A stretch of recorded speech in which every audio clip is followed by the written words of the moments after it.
Welcome back, viewers. You're watching WION World is One.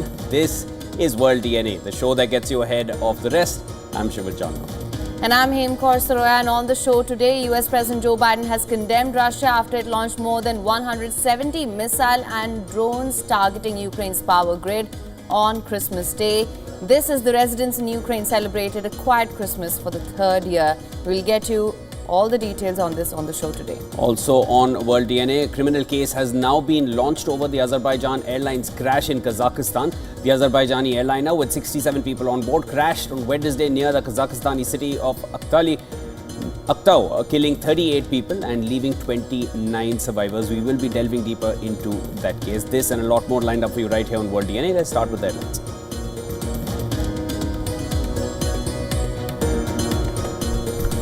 Criminal case launched into Azerbaijan airline plane crash in Kazakhstan's Aktau that killed 38 people, leaving 29 survivors. Passengers report hearing loud explosion before the crash.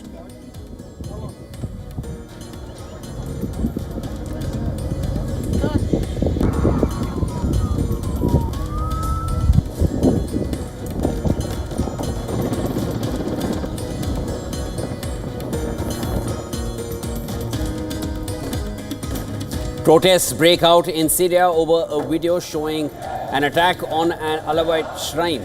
Authorities call it an old video. War Monitor says one protester killed in Homs city after security forces opened fire to disperse the crowd.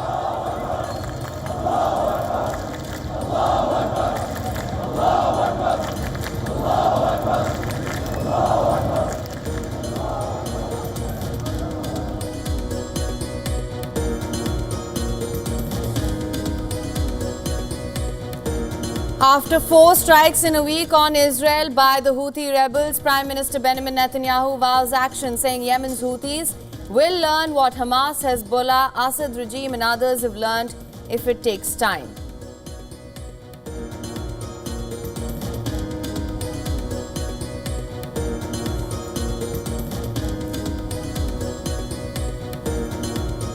US President Joe Biden labels Russian Christmas Day attack on Ukraine's power grid as outrageous after Moscow launched over 170 missiles and drones, killing an energy worker.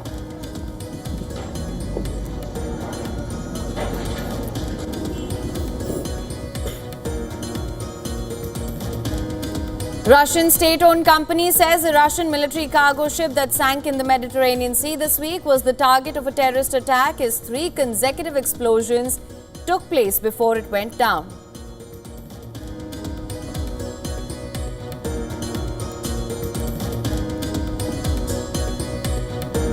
Donald Trump shares politically charged Christmas message on a range of issues. Yet again calls Trudeau the governor of Canada. Promises to cut taxes by more than 60% if Canada becomes the 51st state of the US.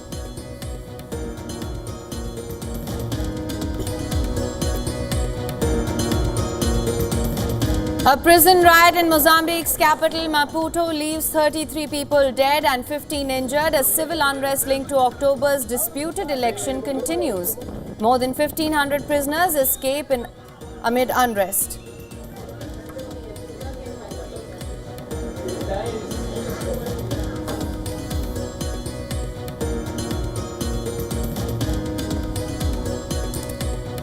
White House releases drone video tour showcasing holiday decorations throughout the historic residence, highlighting twinkling lights, wreaths and Christmas trees.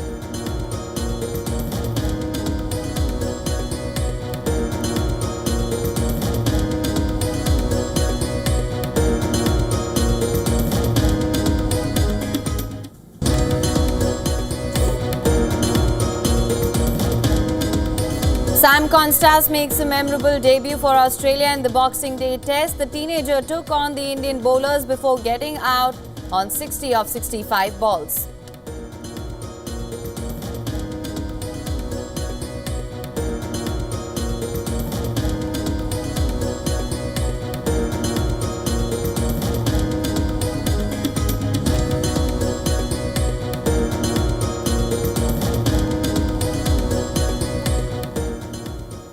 A criminal case has been initiated over the crash of an Azerbaijani airplane in Kazakhstan's Aktau. 38 of the 67 people on board lost their lives, leaving 29 survivors. Ilham Aliyev, the president of Azerbaijan, said that the public will be regularly informed about the results of the commission's work and the progress of the criminal case. The flight, an Embraer 190, was en route Azerbaijani capital of Baku to the Russian city of Grozny in the North Caucasus. The plane's course on the flight radar website showed it flying away from its normal route, crossing the Caspian Sea and then circling over the area, where it eventually crashed near Aktau, which is an oil and gas hub on the eastern shore of the sea. Reports claim while near Grozny, which was the flight's destination, surviving passengers heard an explosion, followed by what looked like shrapnel hitting the plane and entering the fuselage. Reports quoted a Russian military blogger who said that the damage to the aircraft suggested that the plane may have been struck by an air defense missile system. Now, Grozny is heavily defended by Kadyrov's Chechen fighters, who are extremely important to the Kremlin and a high-value target to the Ukrainians. Azerbaijan, the president, declared a day of national mourning and cancelled a planned visit to Russia for an informal summit of leaders of Commonwealth of Independent States, CIS, which is a grouping of former Soviet nations. Russian President Vladimir Putin held a phone conversation with Aliyev and also expressed his condolences in connection with the crash. Later, Putin said that a Russian emergency situations ministries had been sent to Aktau with medical personnel and other equipment.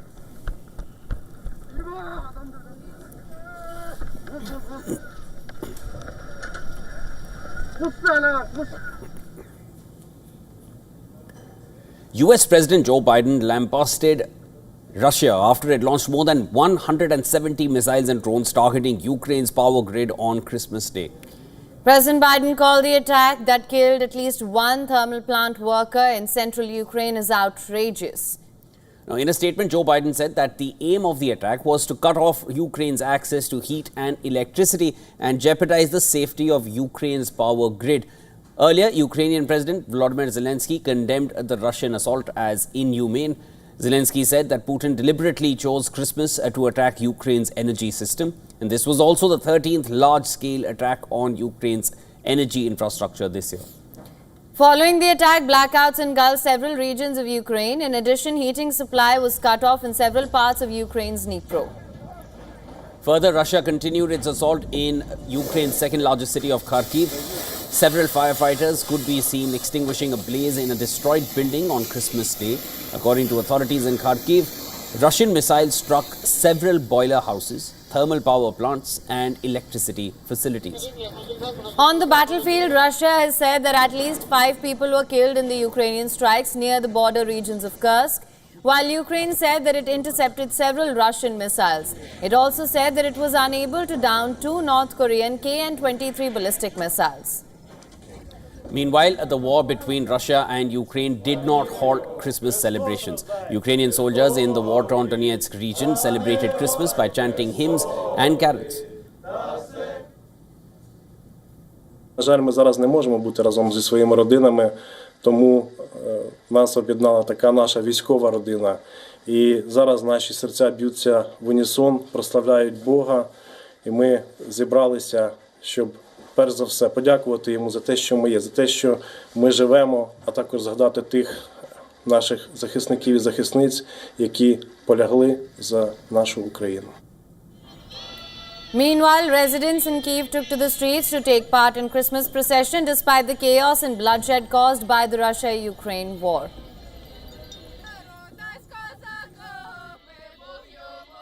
Що це нестримний наш палаючий прояв і бажання жити в себе вдома, нормально жити. Тому ми знаємо усіх, що відбувається, знає весь світ цивілізований, катастрофа.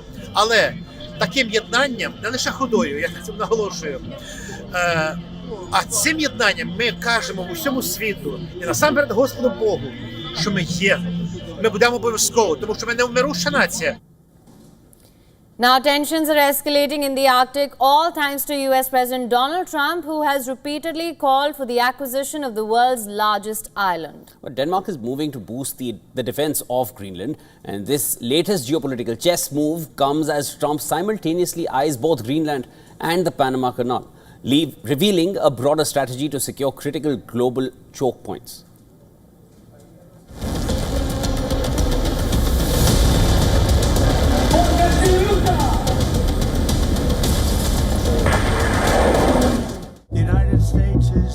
As the Arctic emerges as a key battleground for global power, US President-elect Donald Trump renews his expansion plan to acquire Greenland.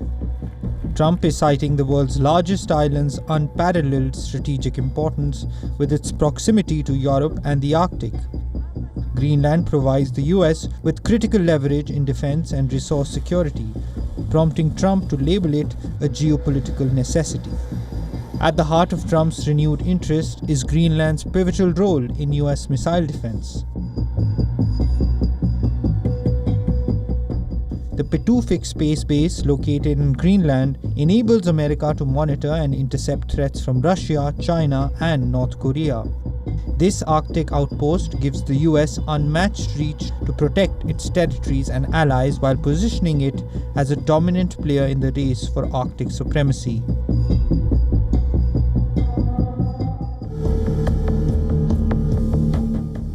Denmark, Greenland's sovereign administrator, has firmly rejected any suggestion of a sale. Instead, it is doubling down on its commitment to the autonomous Danish territory by announcing a 1.5 billion defense upgrade. Greenland's vast reserves of oil, natural gas, and rare earth minerals make it an economic and strategic jackpot.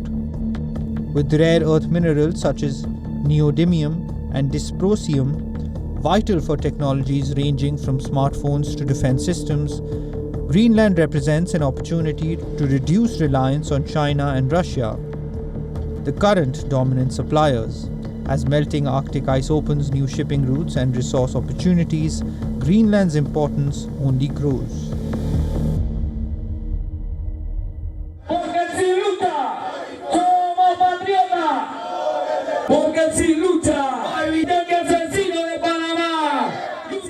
On the other hand, Panamanians gather outside the US Embassy in Panama City to protest against President-elect Donald Trump and his threat to reclaim the interoceanic canal.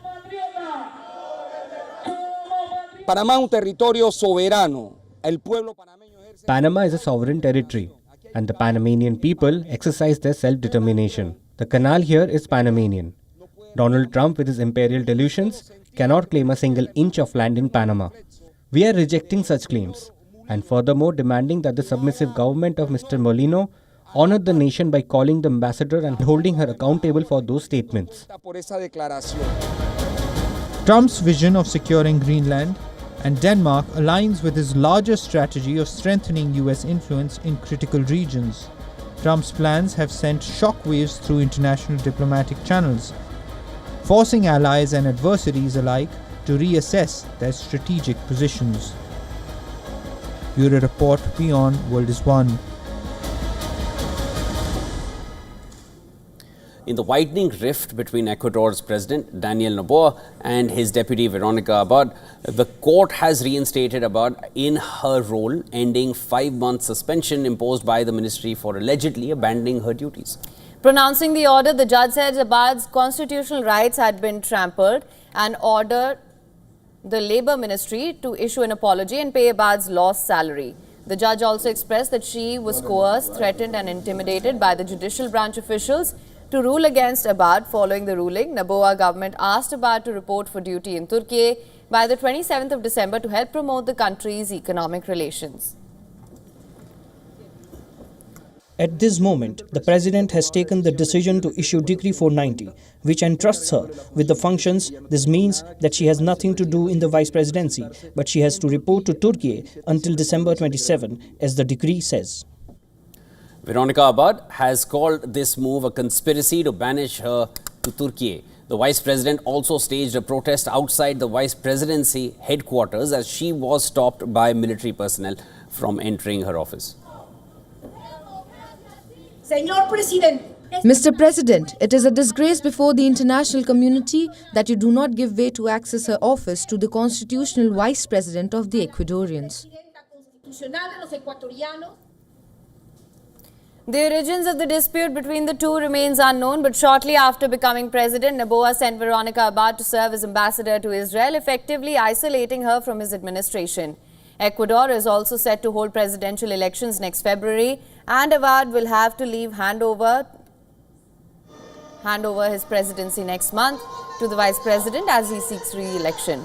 If the power tussle between the VP and the president continues, it can put the February elections into jeopardy.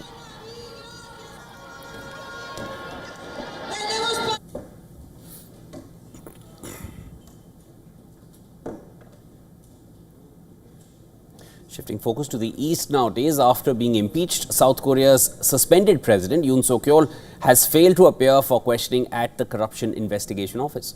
Yoon was scheduled to appear at 10 a.m. local time, but he avoided appearance. This is the second time in a week that the suspended leader failed to show up for questioning. An investigation team is probing Yoon for the martial law debacle back on the 3rd of December.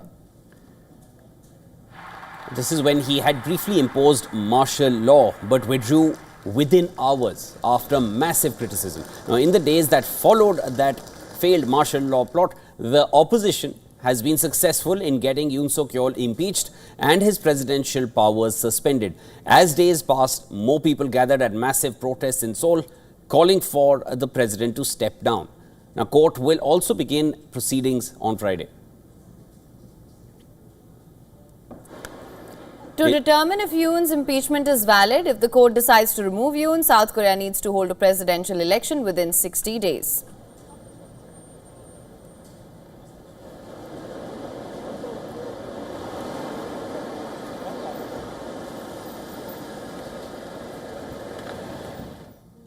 And Japan has proposed to relax visa requirements for Chinese tourists in an effort to increase bilateral interactions. Now, as per Japanese media reports, Japan is planning to extend the maximum length of multiple entry visas from 5 years to 10 years, while the maximum stay for groups of tourists will also be increased from 15 days to 30 days.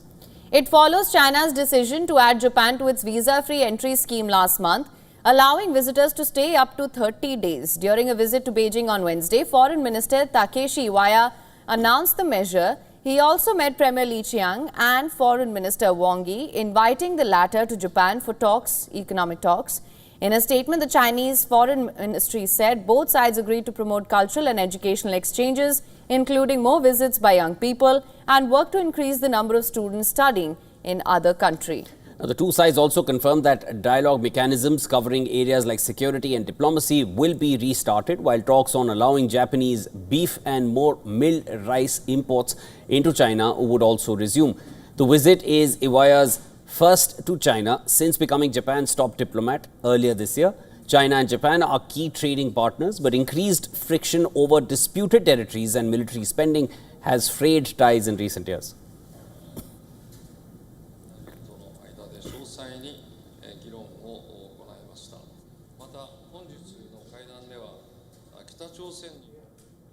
In a dramatic escalation of regional tensions, 46 people were killed following Pakistan's airstrikes in Afghanistan. Now, Taliban says the dead included women and children. The latest incident has exposed the catastrophic failure of Islamabad's decades-long policy of strategic duplicity. Now, the Taliban vowed a strong retaliation. Pakistan is facing the bitter harvest of its long-standing policy of distinguishing between good and bad terrorists. Remember, Hillary Clinton said that you can't keep snakes in your backyard and expect them to only bite your neighbor. Islamabad claims the latest strikes targeted Tehreek-e-Taliban Pakistan camps, but the fallout revealed deeper cracks in Pakistan's long-standing double game in the region. Pakistani fighter jets targeted at least 7 villages in Paktika's Barmal district. The strikes come amid escalating tensions between Islamabad and Kabul. The Taliban Defense Ministry has condemned the attack as barbaric and a clear aggression from Pakistan. Vowing retaliation, Taliban have warned that the quote-unquote cowardly act will not go unanswered. Adding to the irony, these attacks coincided with the high-level Pakistani delegation's visit to Kabul for talks with Taliban leaders. For years, Pakistan backed the Afghan Taliban, hoping for strategic leverage against India and control over Afghanistan's future. But Islamabad miscalculated. Experts say that with Taliban now in power, they've emboldened the TTP, which is a Pakistani Taliban offshoot, waging a violent insurgency in Pakistan's Khyber Pakhtunkhwa province. The TTP has launched relentless attacks, making November 2024 the deadliest month for Pakistani forces in years. The situation in Balochistan further complicates Pakistan's woes. Ethnic separatist groups there have intensified attacks on security forces and Chinese nationals. The continuing attacks are jeopardizing Beijing's ambitious Belt and Road Initiative projects. The Baloch separatists accuse Islamabad of allowing China to exploit the region's resources. Now, according to Pakistan's Interior Ministry, this year there have been more than 1,500 terror attacks, which has claimed the lives of over 900 people and injured over 2,000 people. Pakistan's reliance on terror proxies has clearly backfired. Once labelled Taliban Khan for his open patronage of the Taliban, former Prime Minister Imran Khan symbolized Islamabad's flawed strategy. Pakistani security officials now privately admit their miscalculation regarding the Afghan Taliban's role. The assumption that years of covert support would translate into cooperation against the TTP has proved catastrophic. Experts blame Pakistan's security establishment for enabling terror sanctuaries, ignoring warnings from global watchdogs like the Financial Action Task Force. The current crisis represents the inevitable collapse of Pakistan's double game, supporting certain terror groups while fighting others. But the big question, will Pakistan learn the lessons and mend its ways as the security situation deteriorates and diplomatic tensions escalate?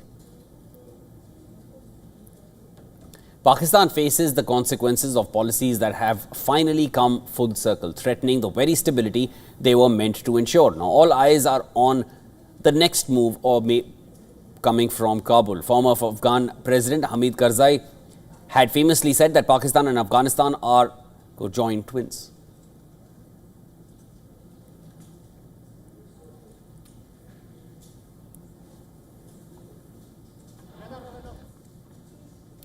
And pressure is mounting on Bangladesh's interim government to conduct fresh elections. And this is after Sheikh Hasina's relentless attacks on the Yunus-led government. Now, Awami League's arch nemesis BNP has also started targeting the country's interim government. Senior BNP leader Asaduzzaman demanded elections by 2025 and claimed that Bangladesh's independence and sovereignty is at risk under the weak interim government. He also warned that the economy and law and order situation will worsen under Yunus government, and people of Bangladesh will not accept if Yunus clings to power for years in the name of reforms. BNP leader also questioned interim government's decisions such as reconstituting the Election Commission, Anti-Corruption Commission and appointment of 23 judges. Ripon accused Yunus of running a Hasina-like government and also called upon everyone, including students, not to create divisions based on who played what role in the July to August uprising.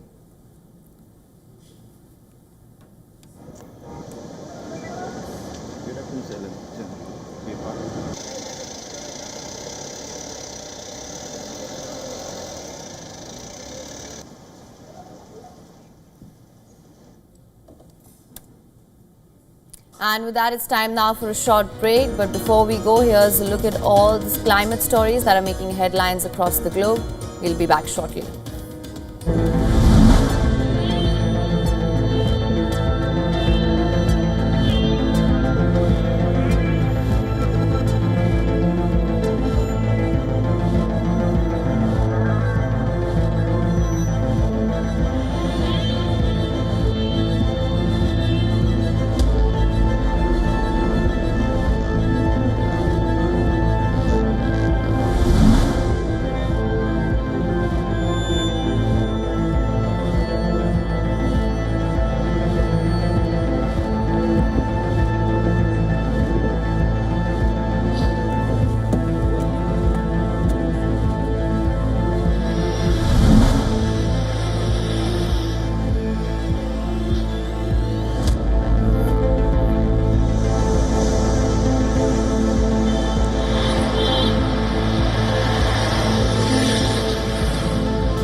Know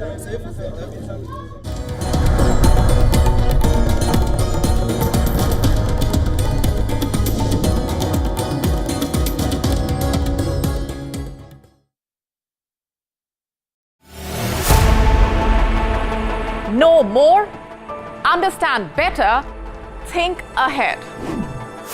Hello and a very warm welcome. You are watching Gravitas with me, Molly Gambhir.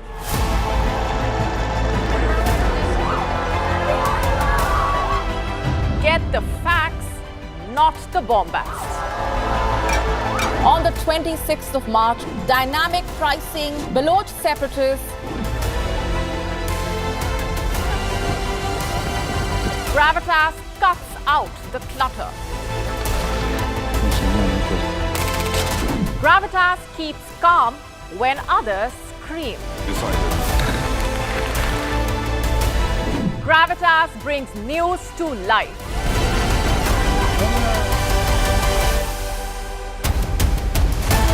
Weekdays, 9 p.m. IST, 3:30 p.m. GMT. Gravitas. Seeing is believing.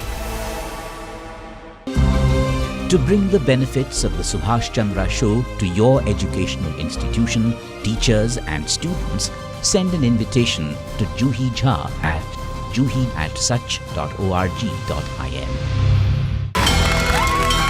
From the bustling trading floors of Wall Street to the vibrant exchanges of Asian stock markets, WION breaks it down for you to make sense of what's happening. As we reveal the key factors behind events, strategic battles, and the game-changing business decisions that shape the world. We bring you all of this and more on World Business Watch. WION, India's global voice, the channel that brings you the biggest stories from across the world through India's lens. Now available in more than 190 countries worldwide. Because we believe that the world is one. Watch us in Africa, Europe, USA and Canada, South America, Asia Pacific, Middle East and North African regions. Also available on these digital platforms across the world. WION. World is one. From the bustling trading floors of Wall Street to the vibrant exchanges of Asian stock markets, WION breaks it down for you to make sense of what's happening. As we reveal the key factors behind events, strategic battles, and the game-changing business decisions that shape the world. We bring you all of this and more on World Business Watch. To bring the benefits of the Subhash Chandra Show to your educational institution, teachers and students, send an invitation to Juhi Jha at juhi@such.org.in.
Welcome back to World DNA. Thank you so much for staying with us. Lots lined up for you on this side of the show as well. Let's get started with the headlines first.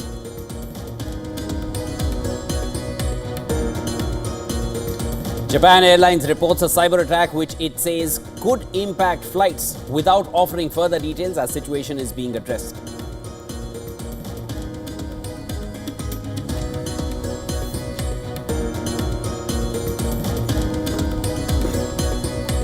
Criminal case launched into Azerbaijan Airline plane crash in Kazakhstan's Aktau that killed 38 people, leaving 29 survivors. Passengers report hearing loud explosions before the crash.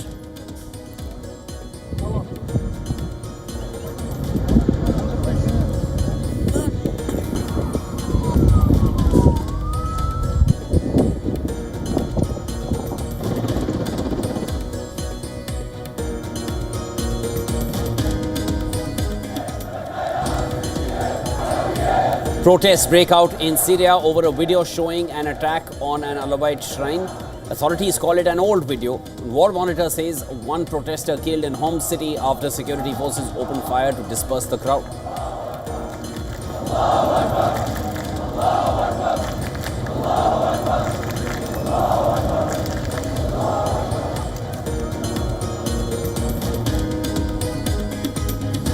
After 4 strikes in a week on Israel by the Houthi rebels, Prime Minister Benjamin Netanyahu vows action, saying Yemen's Houthis will learn what Hamas, Hezbollah and the Assad regime and others have learned, even if it takes time.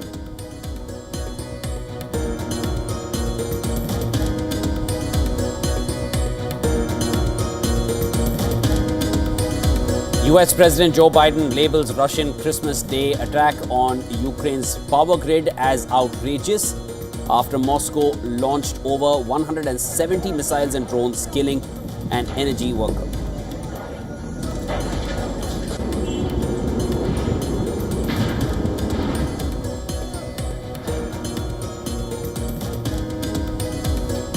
Russian state-owned company says the Russian military cargo ship that sank in the Mediterranean Sea this week was the target of a terrorist attack as 3 consecutive explosions took place before it went down.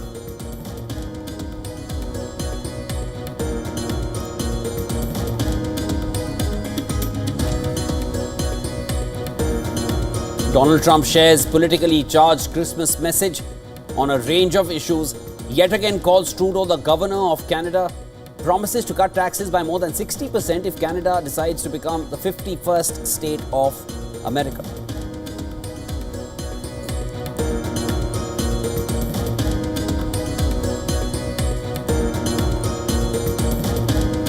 White House releases drone video tour showcasing holiday decorations throughout the historic residence, highlighting twinkling lights, wreaths and Christmas trees.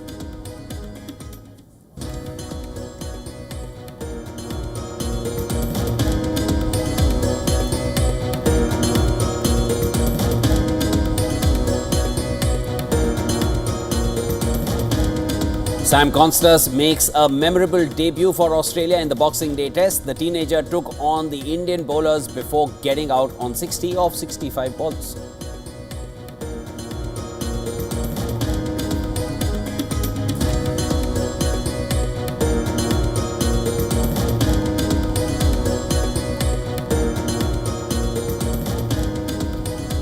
Russian state-owned company says the Russian military cargo ship that sank in the Mediterranean Sea this week was the target of a terrorist attack. Well, the company in a statement cited a Russian news agency saying it thinks a targeted terrorist attack was committed on the 23rd of December against the URSA major cargo ship. The ship sank in international waters off Spain in the early hours of Tuesday after having sent a distress call for help on Monday. The company belonging to the Russian Defense Ministry added that 3 consecutive explosions took place on the ship before it began taking on water. It did not indicate who may have been behind the act or why. It also did not say what evidence it had to conclude a terrorist attack sank the ship. On Tuesday, Russian Foreign Ministry's crisis unit had said that the ship went down after an explosion in the engine room. It further said that out of the 16 Russian crew members on board, 14 had been rescued and taken to the Spanish port of Cartagena and 2 were missing. An official of Russia's investigative committee, which carries out the major probes in the country, said that it had opened an investigation into the possible maritime transport security regulation violations. The sinking of the USA Major came after a Russian tanker transporting fuel oil partially sunk in a strait between Moscow-annexed Crimea and southern Russia on the 16th of December, causing a major oil spill.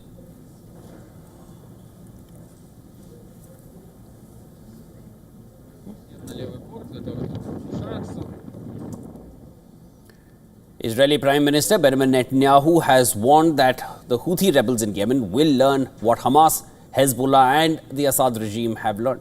As tensions with the Houthis escalate, Netanyahu vowed on the first day of Hanukkah that Israel will continue to strike the enemies.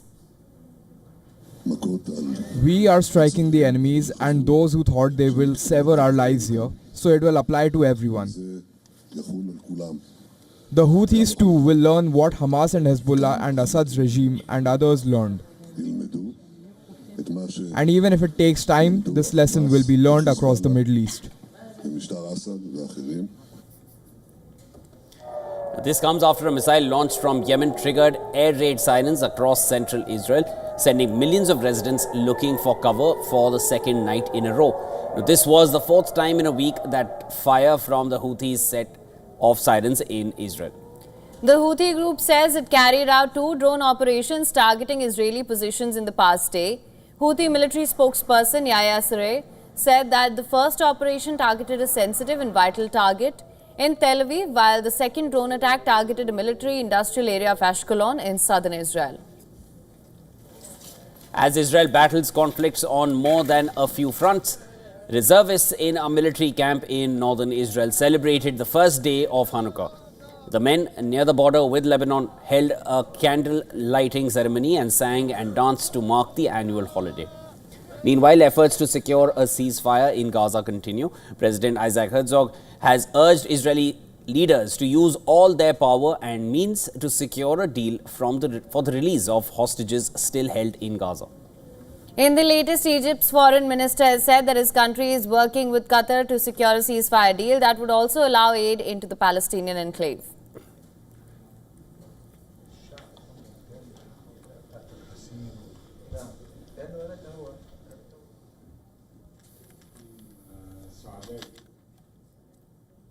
All right, on to fresh developments in the Sandhya Theatre Stampede case. Indian actor Allu Arjun, who was granted interim bail in the case, is now offered ₹2 crore financial aid to the child who was injured in the incident. Speaking to the media, Allu Arjun's father and producer of Pushpa 2, Allu Arvind, announced that the actor will support the boy with ₹1 crore and the remaining will be given by director Sukumar and Mithri Movie Makers Production House.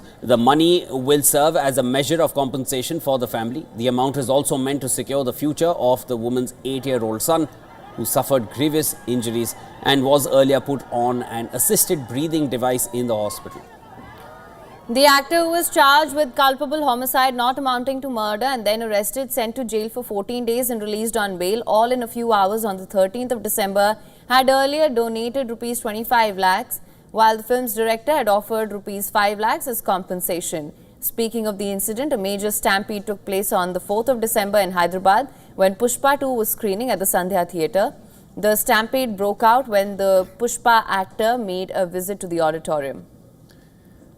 Allu Arjun is currently under investigation and was questioned by police on Tuesday regarding his role in the tragic event.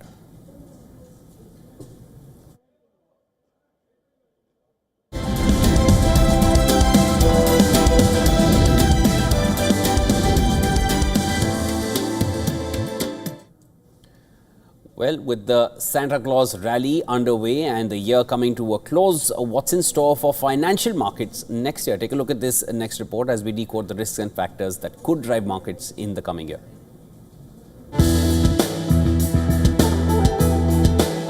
2024 was a relatively calm year for global markets, with only a few bouts of events-driven volatility. Investors hoping for another quiet year in 2025 should brace themselves for additional risks similar to the one in August, when markets were thrown into a loop due to uncertainties around Trump's tax and tariff proposals. Factors at play that show significant risk events next year include rising uncertainty around US tariff policies, geopolitical tensions, signs of stress in funding markets, and a weakening job market that could spark more swings. In the US, beneath a stock market that is going from one record to the next, lies a concerning trend for some Wall Street strategists. Fewer stocks are buttressing the advance. The streak of losers outpacing gainers in the benchmark index marks the longest in decades. Global funds are exploring ways to blend the new economy and the old to shield their Asian investments in 2025 from the challenges of uncertain US trade policies and a strong dollar. In Asia, Indonesia, with its strong domestic economy, stands out in investors' strategies. China is also drawing interest as policymakers ramp up stimulus efforts, while India remains on the radar due to its still robust economic growth and favorable demographics. Asian currencies, though, are set for another year of losses versus the dollar. Asia faces risks as it is among the most exposed to President-elect Donald Trump's trade policies. Currency swings, shrinking corporate profits, and slowing growth next year add to the challenges, with many central banks in the region having limited room to ease further. The MSCI Emerging Markets Currency Index has fallen over 3% since September and is heading for its biggest quarterly drop in 2 years. Developed nations are also feeling the heat from a surging dollar. Japan ramped up its warnings against currency speculation as the yen has fallen to multi-month lows. The rupee tested a series of new record lows in recent days, and analysts predict more losses on bets for an interest rate cut after the government appointed career bureaucrat Sanjay Malhotra as the new RBI governor. An unprecedented winning streak for Indian stocks may hit a wall in 2025 as corporate earnings weaken and global funds turn cautious on the market. India's bid to profit from China's waning influence in global markets is being put to the test as tighter monetary conditions, a waning pandemic-era spending boom, and a stronger dollar dent the appeal of stocks. In contrast, bonds are set for their 16th straight year of gains, supported by optimism for interest rate cuts and strong foreign buying. Australia's stock market looks primed for another strong showing in 2025. Still, 2025 is set to be a year filled with several obstacles, with global markets predicted to be volatile and the trends this year looking more at risk. Business Bureau, WION World is One. Now, Western sanctions aimed at isolating Russia seem to undeter their drive for luxury. With major brands still operating in the country, the effectiveness of sanctions is again under the spotlight. Take a look at our next report for more on this.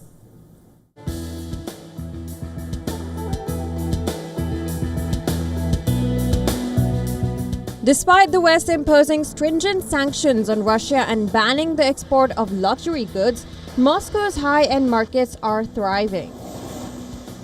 Iconic shopping hubs continue to stock Western brands such as Prada and Yves Saint Laurent, even though these brands have officially exited Russia. Trade data highlights a sharp increase in exports from countries like Kyrgyzstan, Kazakhstan, and Azerbaijan, key intermediaries facilitating the flow of luxury goods into Russia. For Moscow's consumers, sanctions have made access slightly more complex but far from impossible. To be honest, I haven't noticed any suffering on the market or a blatant lack of something. It's become more complicated to come across some things, but everything is possible. A lot of buyers have appeared. It's a whole new area in fashion, so I think we quickly adapted to all these formats. Russian retailers and buyers have devised alternative supply chains to meet the demand for luxury goods. Buyers who directly source products from boutiques in Paris, Milan, and London are playing a critical role in this process. Retailers like SUM even advertise their prices as more competitive than Dubai, now a major destination for wealthy Russians who face travel restrictions to Europe. Meanwhile, luxury sales in Dubai have surged, showcasing the global shift caused by sanctions. That the resilience of Moscow's luxury market signals the limitations of sanctions aimed at isolating Russia economically. While some brands like Chanel and Hermes have officially left, their goods remain available through unofficial channels. Many Western companies are also holding on to their Moscow properties, signaling intentions to return when the geopolitical climate changes. With sustained demand and creative supply routes, it seems like the allure of luxury in Russia remains undiminished. Business Bureau Report, WION World is One.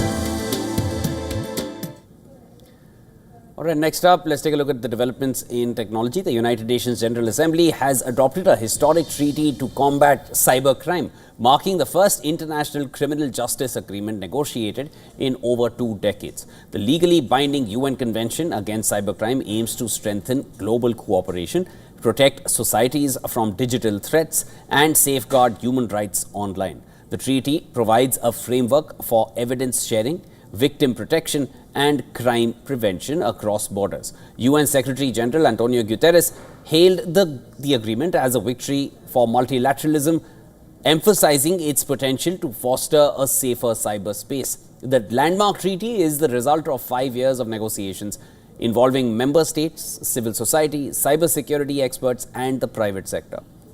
Students at WIMS High School in Delmenhorst in Germany had a unique classroom experience this week with CAPTCHA, an AI-operated humanoid robot.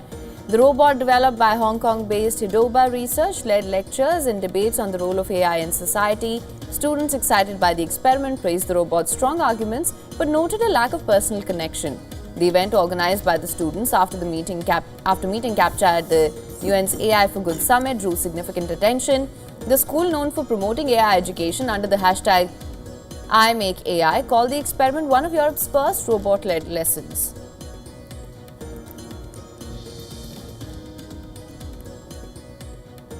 A groundbreaking study highlights wearable heart sound devices as a transformative innovation in cardiac care.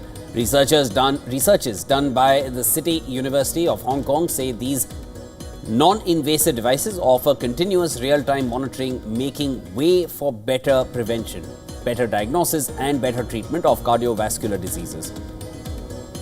Unlike traditional stethoscopes, these devices provide persistent tracking of heart sounds. However, challenges such as sensitivity, comfort, and data accuracy remain.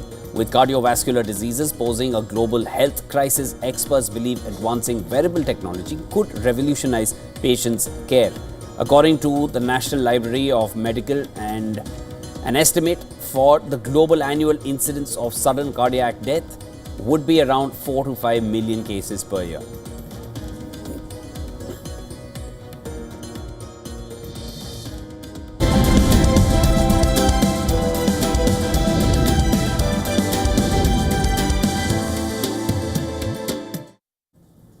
And here's a look at what's making news in the world of sports. NFL made their debut on Netflix with a doubleheader on Christmas. American singer Mariah Carey opened day 2 before two-time defending Super Bowl champions Kansas City Chiefs locked up the AFC's top playoff seed.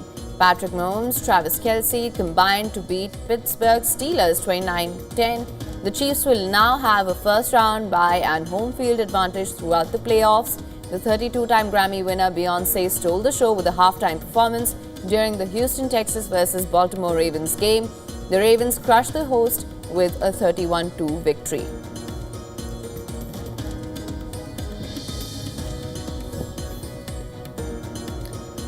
The New York Knicks overcame San Antonio Spurs 117-114 in the NBA on Christmas Day. Victor Wembanyama made a memorable Christmas debut by scoring 42 points. The Frenchman made Spurs' record for points on the holiday, but he was outdueled by Knicks' Mikal Bridges. Now, the 28-year-old scored a season-high 41 points and managed to take Knicks over the line for their 5th win in a row. It was the 7th 40-point game of Bridges' career and his first since he had 42 points for the Brooklyn Nets on the 7th of January. Now, Knicks will now take on Orlando Magic on Friday, while Spurs stay in New York to visit Brooklyn Nets.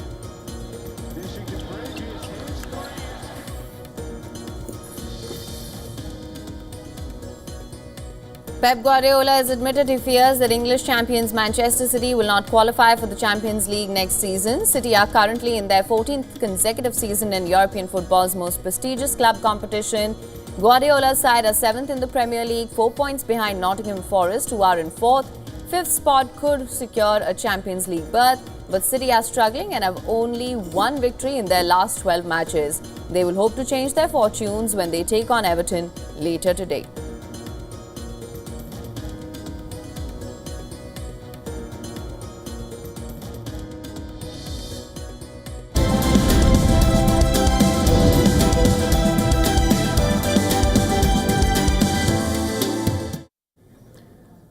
And next up, here's entertainment. It's a big day for all Squid Game fans. The global phenomenon is making its much anticipated return with season 2.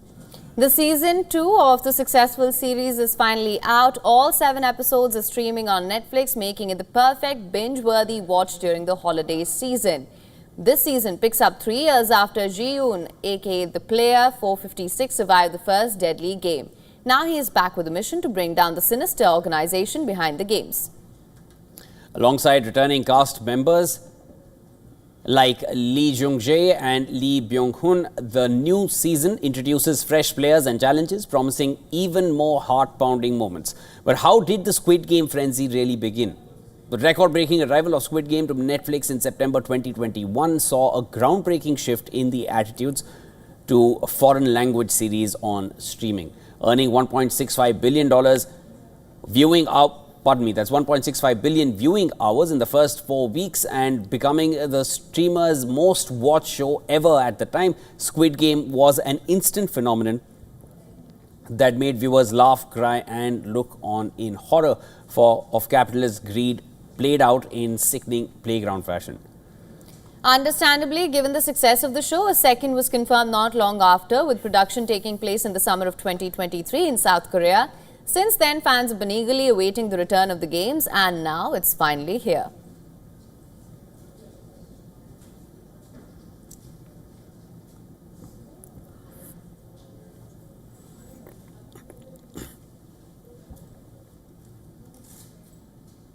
Now, the Museum of Broadway is open 30 years of magic in the new year to mark Disney's milestone. We'll know all about the exclusive exhibit in this next story, and we are going to slip into a short break after that. That's a wrap on World DNA for you today. Thank you so much for tuning in. Come right back after this.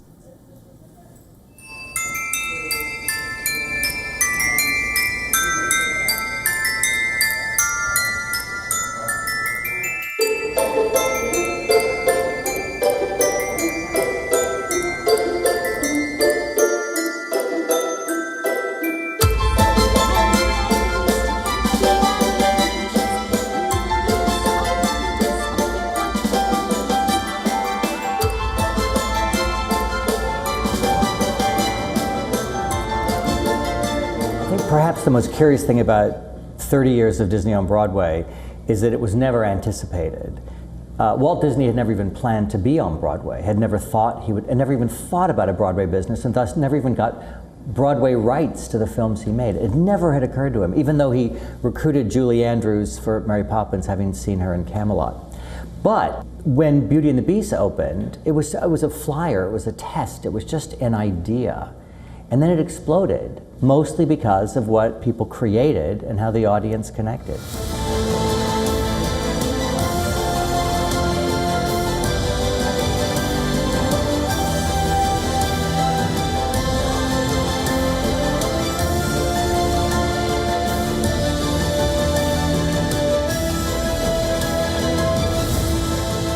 Walt never actually made a theatrical style animated movie. His movies just had songs plopped into them in the Hollywood fashion. but he didn't tell the story with the songs. Then Howard Ashman, Alan Menken come in with a theatrical model, and Little Mermaid is a classic musical, happens to be on film. And we do this series of those. At the same time, a generation is growing up with stories told with music, which I find fascinating. We again didn't lead it, we came into it.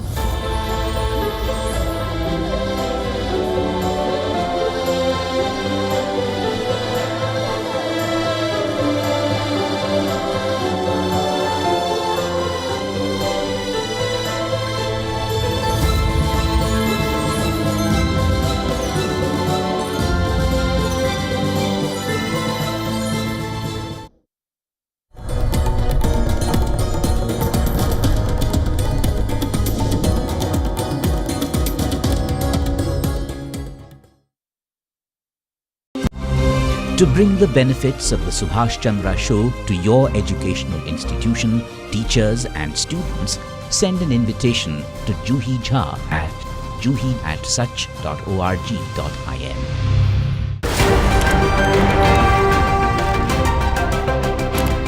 Ready to dive into your daily dose of news?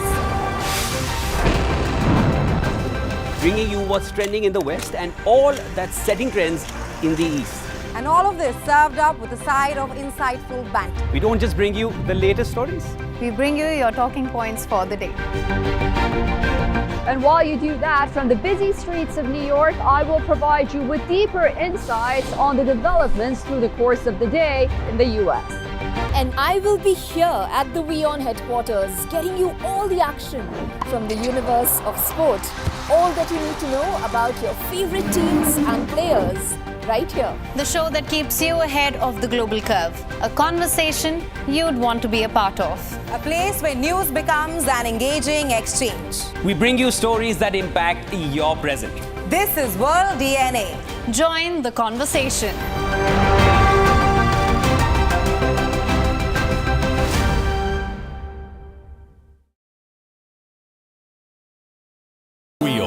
India's global voice, the channel that brings you the biggest stories from across the world through India's lens. Now available in more than 190 countries worldwide. Because we believe that the world is one. Watch us in Africa, Europe, USA and Canada, South America, Asia Pacific, Middle East and North African regions. Also available on these digital platforms across the world. WION. World is one. The Earth is sending distress signals. Wildfires, droughts, and melting glaciers. Can we reverse the damage? Explore the harrowing effects of climate change. It's a wake-up call. Global emergency. Climate Tracker on WION World is One. WION, India's global voice, the channel that brings you the biggest stories from across the world through India's lens. Now available in more than 190 countries worldwide. Because we believe that the world is one. Watch us in Africa, Europe, USA and Canada, South America, Asia Pacific, Middle East and North African regions. Also available on these digital platforms across the world.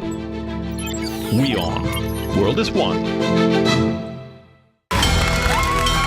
From the bustling trading floors of Wall Street to the vibrant exchanges of Asian stock markets, WION breaks it down for you to make sense of what's happening. As we reveal the key factors behind events, strategic battles, and the game-changing business decisions that shape the world. We bring you all of this and more on World Business Watch.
And welcome back. Thanks for staying with us. You're watching WION The World is One. I'm Jyotsna Kumar. Let's start with the headlines.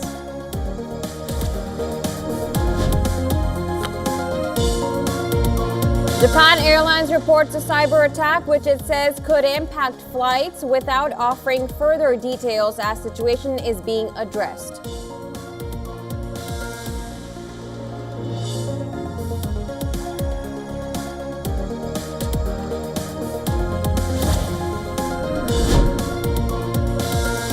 "17 people killed in clashes in Syria's Tartus province after security forces seek to arrest an officer under deposed leader Bashar al-Assad, who is linked to a notorious prison."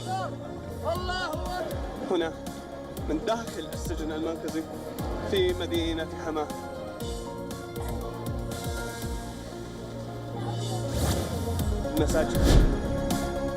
President Isaac Herzog urges Israeli leaders to use all their power and means to secure a deal for the release of hostages still held in the Gaza Strip, as Egypt says it is working with Qatar to secure a ceasefire deal.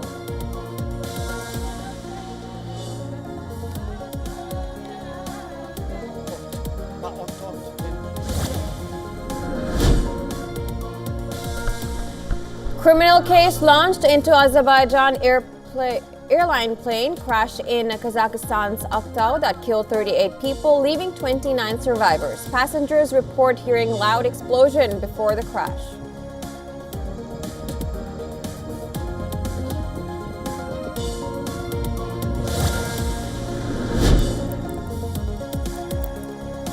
U.S. President Joe Biden labels Russian Christmas Day attack on Ukraine's power grid as outrageous after Moscow launched over 170 missiles and drones, killing an energy worker.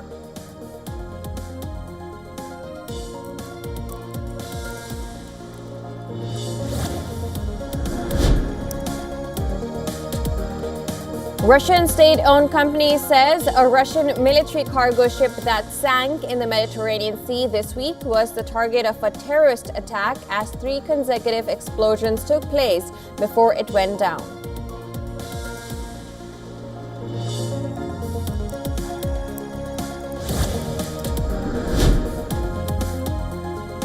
Donald Trump shares politically charged Christmas message on a range of issues. Yet again calls Trudeau the governor of Canada, promises to cut taxes by more than 60% if Canada becomes 51st state of America.